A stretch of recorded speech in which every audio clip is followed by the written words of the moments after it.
This Landrover Freelander 2 is our favourite small SUV. If you judge it on the standards of its engineering, price and spread of abilities, it's something of a modern miracle.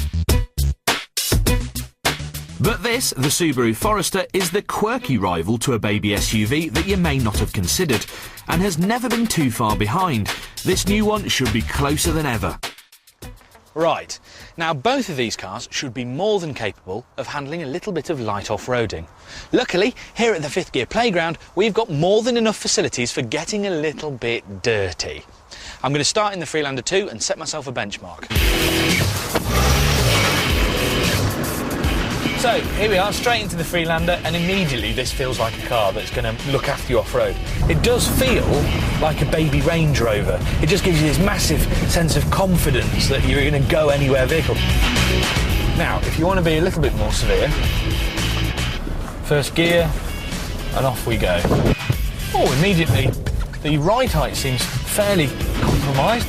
That could be the exhaust. That's some underbody cladding. It did feel slightly uncomfortable there, as it felt like we were scratching the bottom off the car. Still, this is a Land Rover. It'll go forever. Next test. I don't know where we would find, I don't know, a set of ruts made of bamboo. Oh, here they are. This is something that most owners would encounter, is wicker off-roading. Again, nothing shakes, nothing rattles. Apart from the cameraman, this is quite a steep hill. All we do, second gear, a little bit more throttle. The Freelander gets round with no problems. How will the Forester cope? It feels very rolly. I mean, it's got plenty of grip, but by any normal standards, the handling's bad. And also, this engine, we've got a petrol unit in here with an automatic gearbox, and this is the worst gearbox I've ever had the misfortune to encounter. It kicks down into like second gear at 50 miles an hour when you try and put your foot down. You try and go up a hill, it just feels like it's really making the most out of every little... Listen, this is awful. Let's see how much ride height this Forester really has got. Oh, not quite as much as you'd hope for.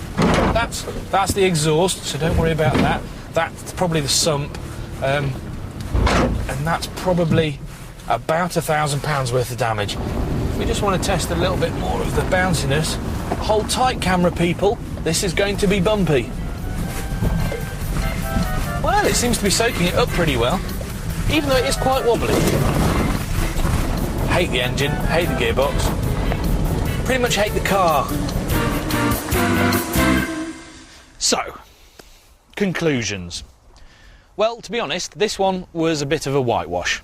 The benchmark Freelander 2 is still our favourite small SUV. It drives really well off-road and it's ultra-confident. On-road, it's a real surprise. It drives more like a car than you expect. The Subaru Forester, on the other hand, well, it looks more like a car but drives more like a boat. It's cheaper, but it also feels it. It might be new, but it isn't any good.